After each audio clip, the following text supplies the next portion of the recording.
Hello everyone. Today we will do another poem of Honeycomb book.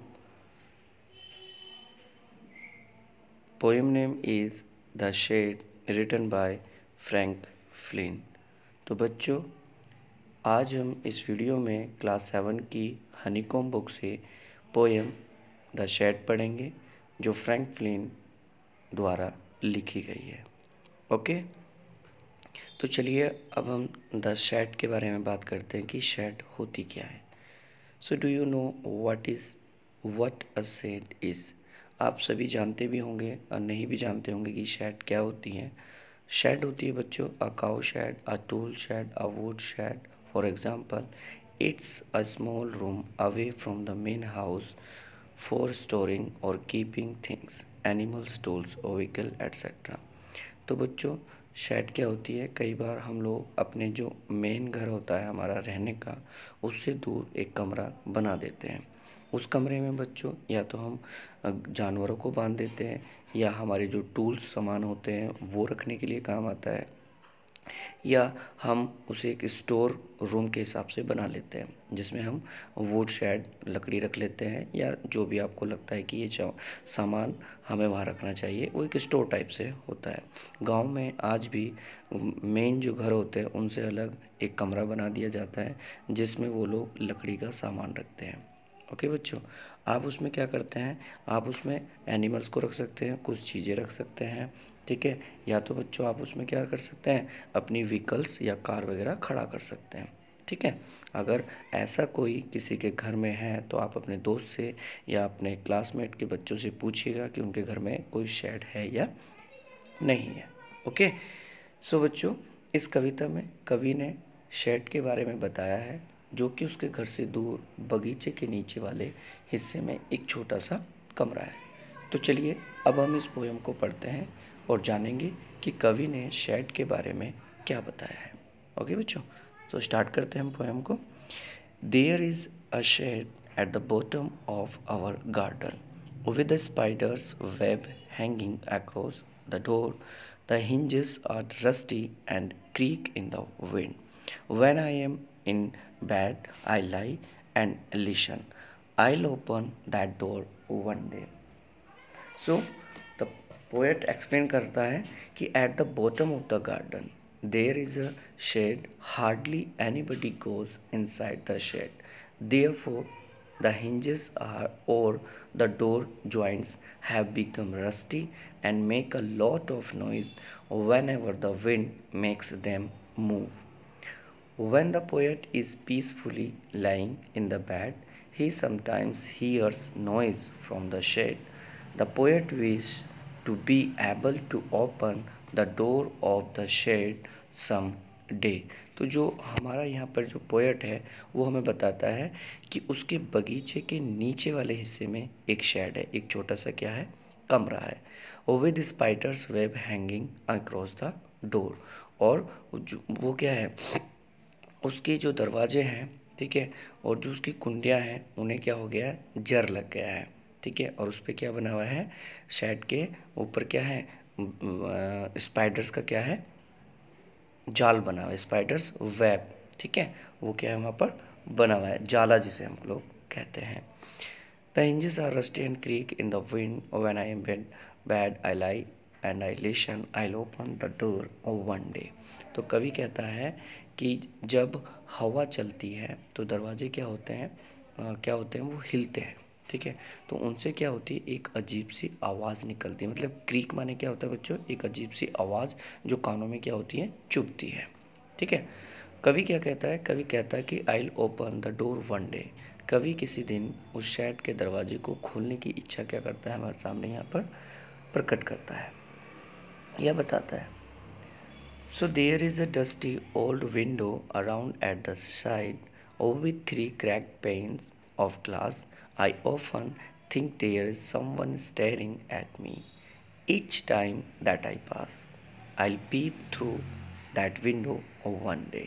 So poet जो है वो discuss करता है और उसकी जो इच्छा होती है वो हमें बताता है। The shed has a dusty old window on its side, three glasses panes of the windows are broken. कवि यहाँ पर हमें बताता है कि शेड जो है वो एक तरफ, शेड के क्या है, एक तरफ पुरानी खिड़की लगी है, ठीक है, और इस खिड़की में क्या है, 3 कांच लगे हैं जो कि क्या है, टूटे हुए हैं। Whenever the poet passes through the shed, he gets the feeling as if someone was staring at him. और जब भी कवि शेड के पास से गुजरता है तो उसे ऐसा लगता है कि कोई उसे घूर रहा है। टू फाइंड आउट, ये जानने के लिए, the poet wishes to peep inside the shed, वह शेड के अंदर झांकना चाहता है। समझ आ रहा है आप लोगों को? तो यहाँ पर सेकंड स्टेंजा में जो पोएट है वो बताता है कि जो शेड है उसमें एक विंडो लगी हुई है और उसमें 3 कांच के क्या है, विंडो है, 3 कांच लगे हुए हैं और तीनों क्या है, वो टूटे हुए हैं। और वो ये बताता है कि जब भी वो उस शेड के पास से गुजरता है तो उसे ऐसा लगता है कि कोई अंदर से घूर रहा है, और यही जानने के लिए वह उस शेड के अंदर झांकना चाहता है। My brother says there's a ghost in the shed who hides under the rotten floorboards, and if I ever dare to set foot inside, he'll jump out and chop off my head, but I'll take a peek one day. तो यहाँ पर in these lines the poet discuss how his brother warns him.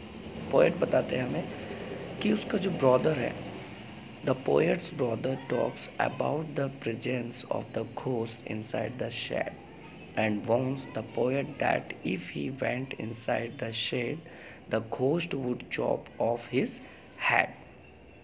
उसका भाई जो है वो उसको बताता है, ठीक है, मतलब अपने भाई से बात करता है और उसका भाई उसे बताता है कि अगर वहाँ पर क्या है, टेल्स लाइज, उसका भाई उसे झूठ बोलता है, ठीक है, sorry, my brother says there is a ghost in the shed. Okay, तो उसका भाई क्या कहता है, उसका भाई उसे बताता है कि शेड के अंदर एक भूत रहता है, who hides under the rotten floor board, जो कि क्या है, फर्श के नीचे क्या है, एक जो रूटन मतलब होता है बच्चों, सड़ा हुआ फर्श जो होता है, उसका जो भाई है वो बताता है कि शेड के अंदर भूत रहता है और वो जो है वो सड़े हुए फर्श के नीचे क्या है, छिपा हुआ है। And if I ever dare to set foot inside, और यदि वह, मतलब उसे चेतावनी भी देता है, वार्न करता है कि यदि वह गलती से भी वहाँ चला गया, ठीक है, तो he'll jump out and chop off my head. अब वो अपने भाई को डराता है, उसे बताता है कि अगर वो गलती से भी वहाँ चला गया तो भूत उसका सर काट देगा। Okay, but I take a peek one day, लेकिन इससे कवि क्या होता है, कवि को कुछ ज़्यादा डर नहीं लगता, ठीक है, वो उसकी बातों से क्या होता है, डरता नहीं है, और वो अपनी इच्छा रखता है कि वो एक दिन क्या होगा, शेड के अंदर जरूर जाएगा। I know that there isn't really a ghost, उसने बताया कि मैं जानता हूँ कि वहाँ पर कोई भूत नहीं रहता। My brother tells lies to keep the shed for his dad, मेरे भाई ने क्या है, मेरे भाई ने मुझसे झूठ बोला है ताकि वो उस शेड को अपने पास रख सके। समझ आ गया? कई बार ऐसी स्टोरीज बन भी जाती हैं बच्चों घरों में कि पुराना घर होता है या कोई हमारे मेन घर से दूसरा घर होता है, तो हमारे भाई लोग हमें डरा देते हैं कि वहाँ पे मत जाना, और हम डर के हमारे नहीं जाते, और वो लोग क्या करते हैं, उस घर को रख लेते हैं।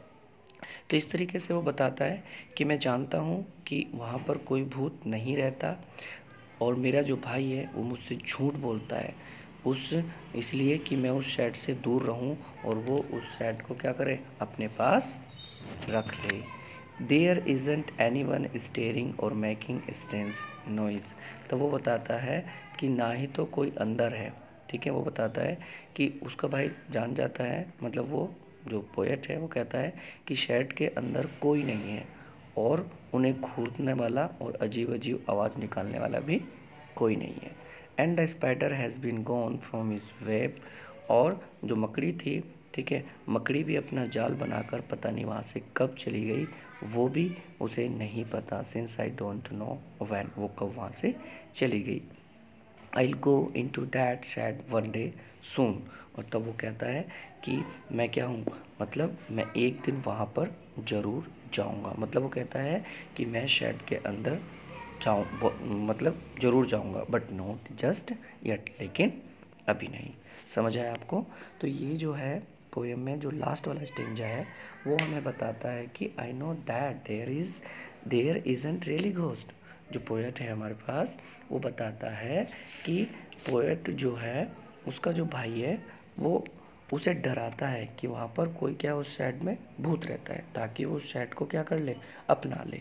और जबकि पोएट जो है वो बताता है कि मुझे पता है कि उस शेड में कोई भी भूत नहीं रहता और ना ही कोई वहाँ पर घूरता है और ना ही कोई वहाँ अजीब सी आवाज़ बनाता है। ये जो है ये सारी बातें मेरे भाई ने मुझे बनाकर मुझे सुनाई हैं। ठीक है।